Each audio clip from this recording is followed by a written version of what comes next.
ओम नमो भगवते वासुदेवाय। श्रीमद् भगवत गीता के दूसरे अध्याय का महत्व। श्री भगवान जी कहते हैं, लक्ष्मी जी, मैंने पहले अध्याय का महत्व तो आपको सुना दिया है, अब दूसरे अध्याय का महत्व श्रवण करो। दक्षिण दिशा में वेद बेता ब्राह्मणों के पुरंदरपुर नामक नगर में श्रीमान देव शर्मा नामक एक विद्वान ब्राह्मण रहते थे। वे सदा अतिथियों के पूजक, स्वाध्यायशील, वेद शास्त्रों, यज्ञों का अनुष्ठान करने वाले तथा तपस्वियों के सदा ही प्रिय थे। उन्होंने उत्तम द्रव्यों के साथ अग्नि में हवन करके दीर्घ काल तक देवताओं को तृप्त किया, किंतु उन धर्मात्मा ब्राह्मण को कभी भी सदा रहने वाली शांति नहीं मिली।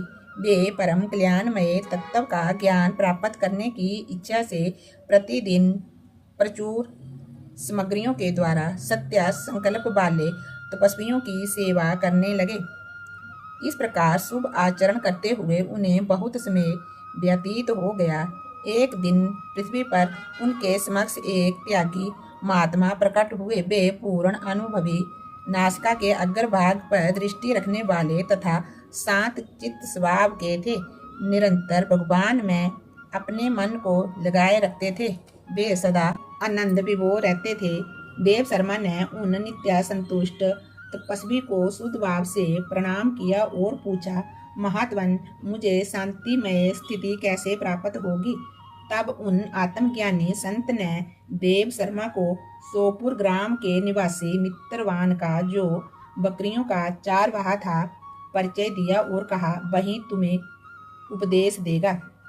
ये सुनकर के देव शर्मा ने महात्मा के चरणों की वंदना की और समृद्धिशाली सोपुर ग्राम में पहुंचकर उनके उत्तर भाग में एक विशाल वन था।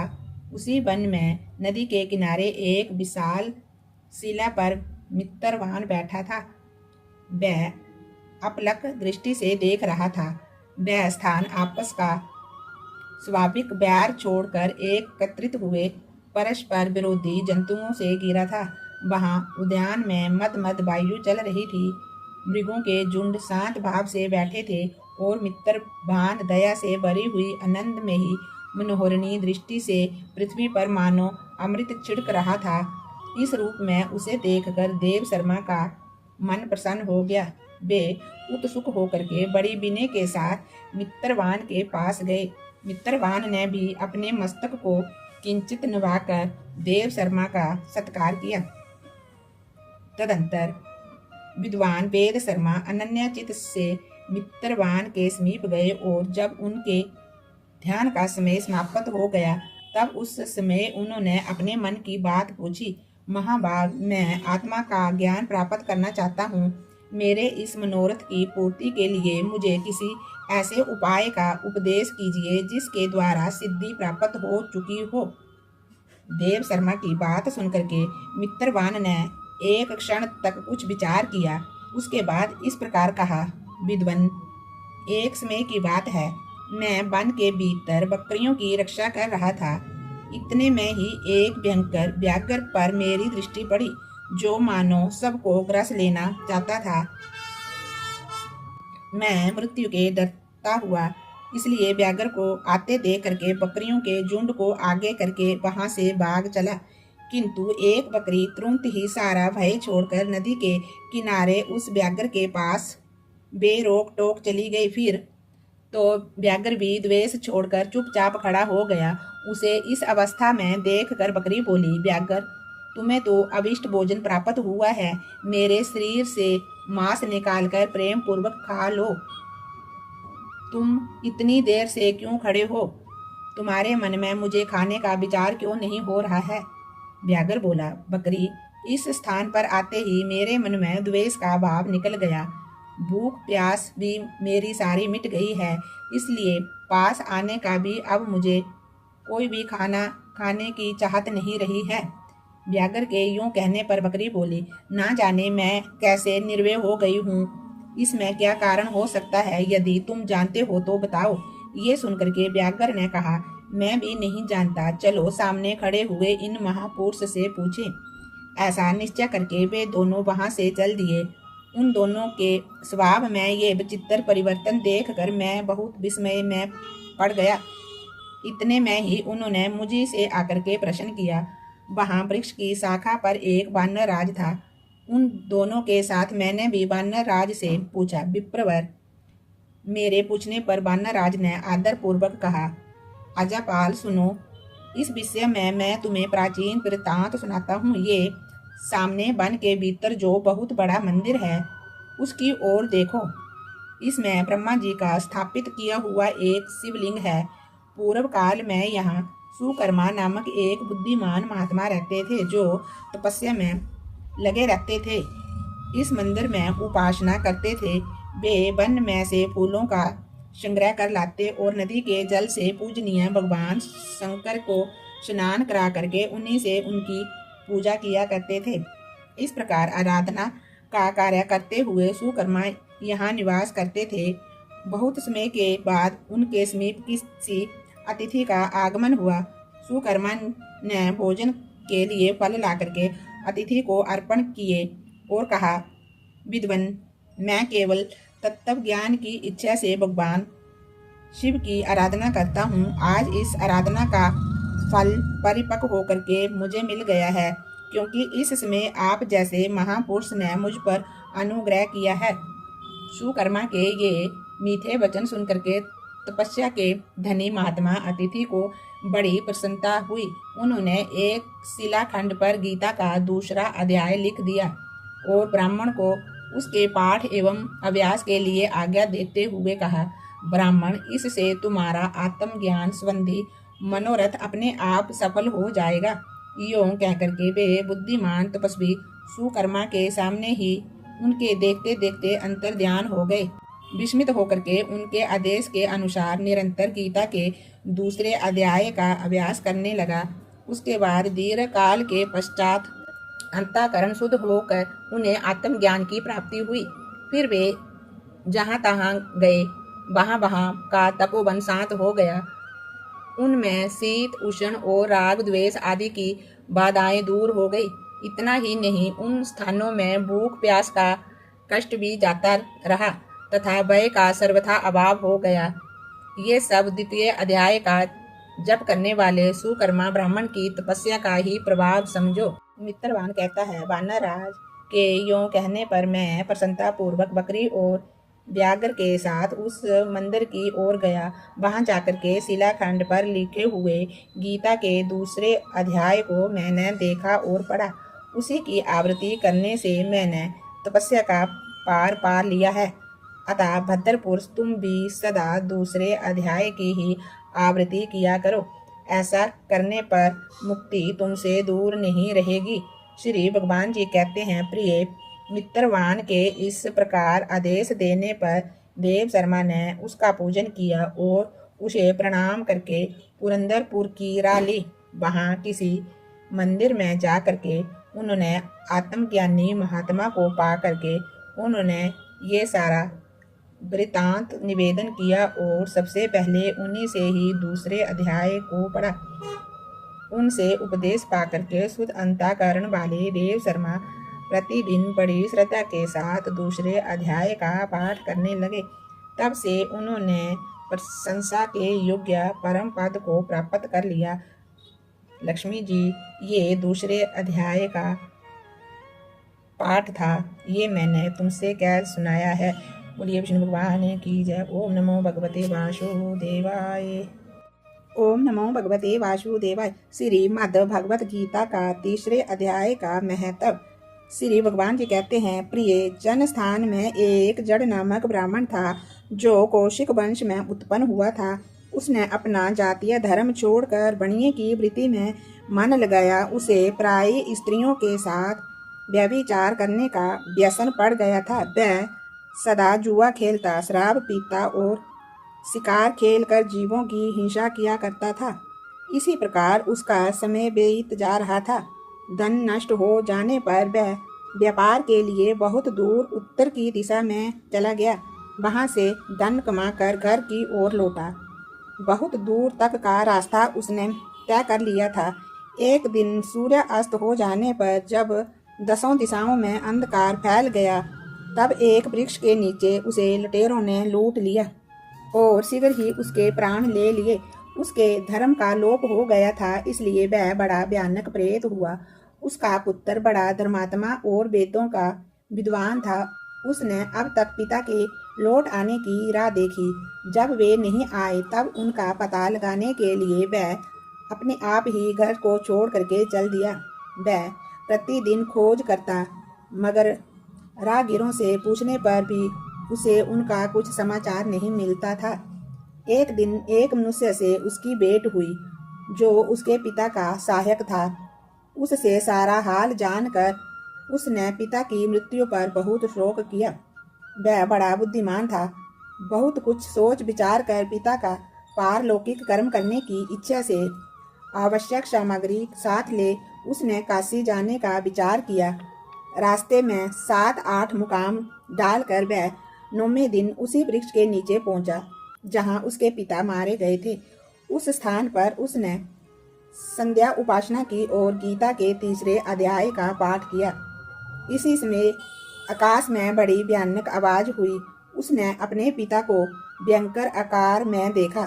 फिर तुरंत ही अपने सामने आकाश में उसे एक सुंदर विमान दिखाई दिया जो महान तेज से व्याप्त था। उसमें अनेकों शुद्ध घंटिकाएं लगी थी। उसके तेज से समस्त दिशाएं आलोकित हो रही थी। ये दृश्य देखकर उसके चित्त की व्याग्रता दूर हो गई। उसने विमान पर अपने पिता को दिव्य रूप धारण किए विराजमान देखा।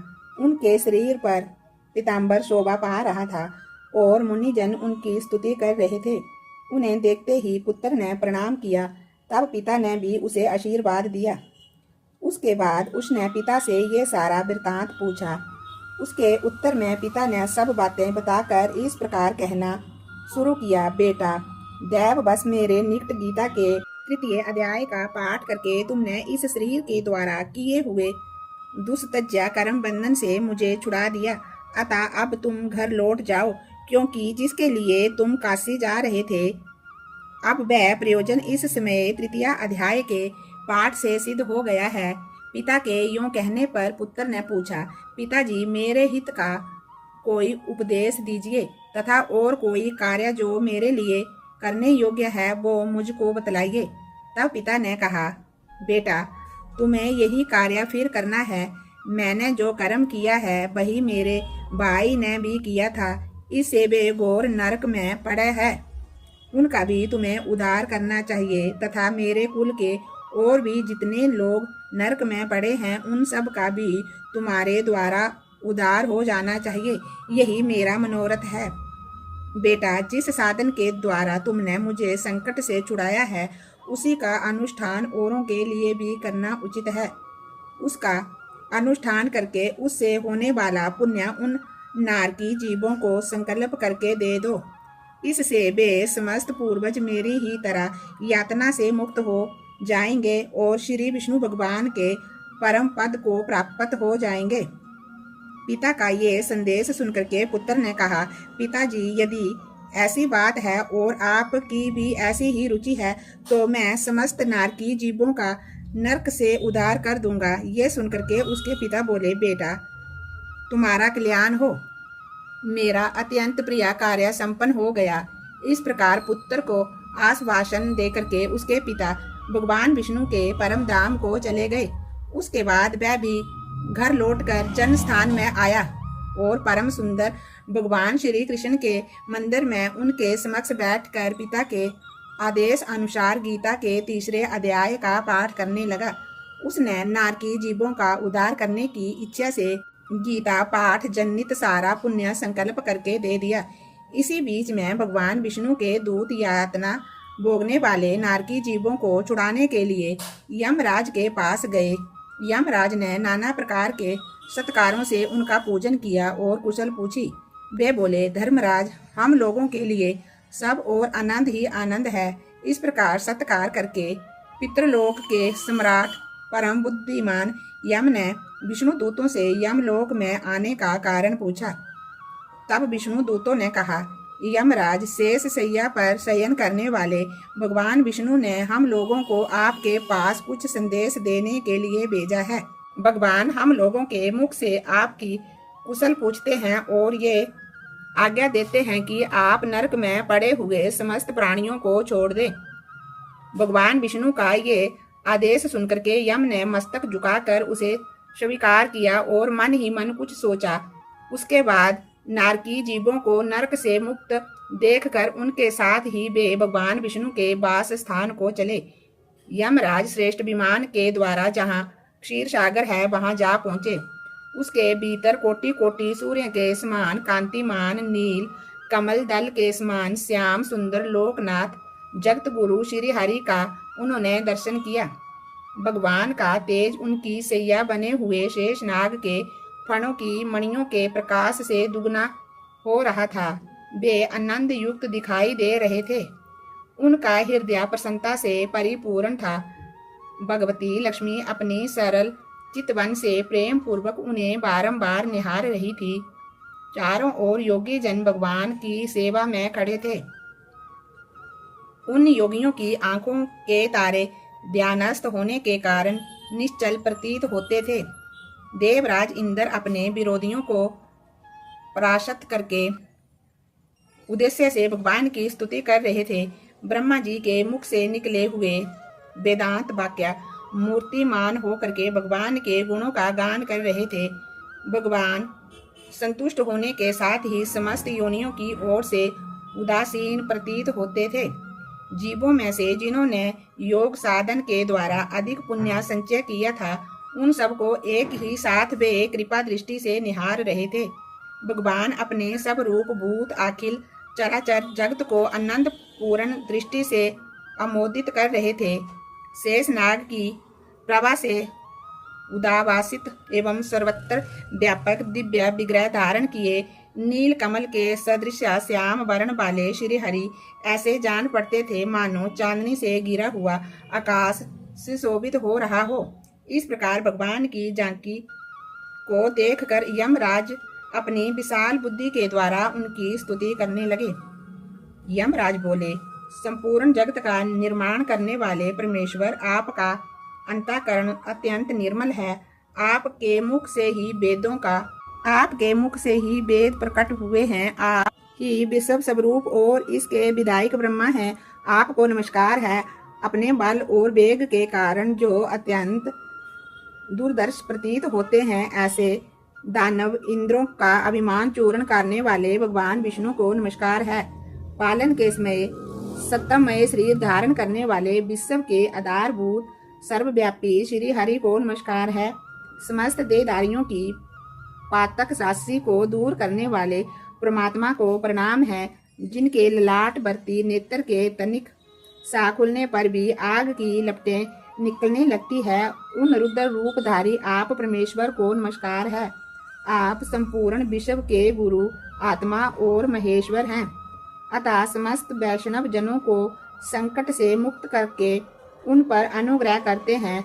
आप माया से विस्तार को प्राप्त हुए अखिल विश्व में व्यापक होकर भी कभी माया अथवा उनसे उत्पन्न होने वाले गुणों से मोहित नहीं होते। माया तथा माया जनित गुणों के बीच में स्थित होने पर भी आप पर उनमें से किसी का प्रभाव नहीं पड़ता। आपकी महिमा का अंत नहीं है क्योंकि आप असीम हैं। फिर आप वाणी के विषय कैसे हो सकते हैं? अतः मेरा मौन रहना ही उचित है। इस प्रकार स्तुति करके यमराज ने हाथ जोड़कर कहा, जगत गुरु, आपके आदेश से इन जीवों को गुण रहित होने पर भी मैंने छोड़ दिया। अब मेरे योग्य और जो कार्य हो उसे बतलाइए। उनके यूं कहने पर भगवान मधुसूदन मेघ के समान गंभीर वाणी द्वारा मानो अमृत रस से सींचते हुए बोले, धर्मराज, तुम सब के प्रति समान भाव रखते हुए लोगों का पाप से उद्धार कर रहे हो। तुम पर देहधारियों का भार रख कर मैं निश्चिंतित हूँ। अतः तुम अपना काम करो और अपने लोक को लौट जाओ। यूं कहकर के भगवान अंतर ध्यान हो गए। यमराज भी अपनी पुरी को लौट आए तथा वह ब्राह्मण अपनी जातियों के और समस्त नारकी जीवों का नरक से उद्धार करके स्वयं भी श्रेष्ठ विमान द्वारा श्री विष्णु धाम को चले गए। बोलिए विष्णु भगवान की जय। ओम नमो भगवते वासुदेवाय। श्री भगवत गीता के चौथे अध्याय का महत्व। श्री भगवान जी कहते हैं, प्रिय, अब मैं चौथे अध्याय का महत्व बतलाता हूँ, सुनो। भागीरथी के तट पर वाराणसी नाम की एक पुरी है। वहाँ विश्वनाथ जी के मंदिर में भरत नाम के एक योगी निष्ठ महात्मा रहते थे, जो प्रतिदिन आत्म चिंतन में तत्पर हो आदर पूर्वक गीता के चौथे अध्याय का पाठ किया करते थे। उसके अभ्यास से उनका अंतःकरण निर्मल हो गया था। वे शीत उष्ण आदि द्वंद्वों से कभी व्यथित नहीं होते थे।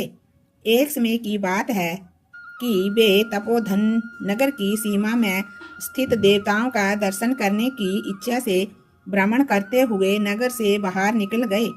वहां बेर के 2 वृक्ष थे।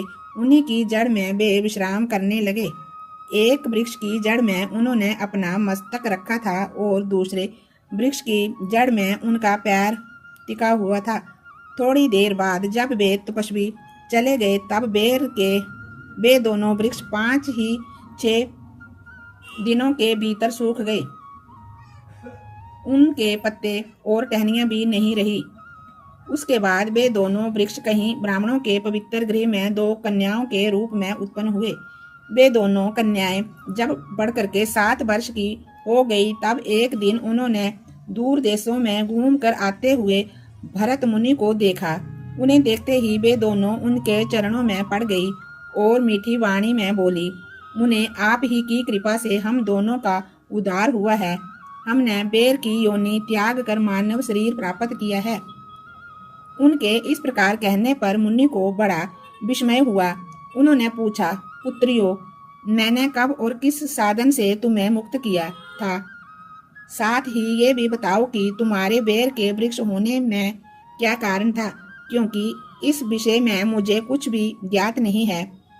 तब वे कन्याएं पहले उन्हें अपने बेर हो जाने का कारण बतलाती हुई बोली, मुने, गोदावरी नदी के तट पर चिनपाप नाम का एक उत्तम तीर्थ है, जो मनुष्यों को पुण्य प्रदान करने वाला है। वह पावनता की चरम सीमा पर पहुंचा हुआ है। उस तीर्थ में सत्यातपा नाम का तपस्वी बड़ी कठोर तपस्या कर रहे थे। वे ग्रीष्म ऋतु में प्रज्वलित अग्नि के बीच में बैठते थे। वर्षा काल में जल की धाराओं से उनके मस्तक के बाल सदा भीगे रहते थे तथा जाड़े के समय जल में निवास करने के कारण उनके शरीर में हमेशा रोंगटे खड़े रहते थे। वे बाहर भीतर से सदा शुद्ध रहते, समय पर तपस्या करते तथा मन और इंद्रियों को संयम में रखते हुए परम शांति प्राप्त करके आत्मा में ही रमण करते थे। वे अपनी बुद्धि के द्वारा जैसा व्याख्यान करते थे, उसे सुनने के लिए साक्षात ब्रह्मा जी भी प्रतिदिन उनके पास उपस्थित होते और प्रश्न करते थे। ब्रह्मा जी के साथ उनका संकोच नहीं रह गया था, अतः उनके आने पर भी वे सदा तपस्या में मग्न रहते थे। परमात्मा के ध्यान में लगातार लगे रहने के कारण उनकी तपस्या सदा बढ़ती रहती थी। सत्यातपा को जीवन मुक्त के समान मानकर इंद्र को अपने समृद्धिशाली पद के संबंध में कुछ भय हुआ। तब उन्होंने उनकी तपस्या में सैकड़ों विघ्न डालने आरंभ किए। अप्सराओं के समुदाय से हम दोनों को बुलाकर इंद्र ने इस प्रकार आदेश दिया, तुम दोनों उस तपस्वी की तपस्या में विघ्न डालो, जो मुझे इंद्र पद से हटाकर स्वयं स्वर्ग का राज्य भोगना चाहता है। इंद्र का ये आदेश पाकर हम दोनों उनके सामने से चलकर गोदावरी के तट पर जहाँ वे मुनि तपस्या करते थे वहीं गई। वहाँ मद एवं गंभीर स्वर से बजते हुए मृदंग तथा मधुर वेणुनाद के साथ हम दोनों ने अन्य अप्सराओं सहित मधुर स्वर में गाना आरंभ किया। इतना ही नहीं, उन योगी अवस्था को बस में करने के लिए हम लोग स्वर, ताल और लय के साथ नृत्य भी करने लगी।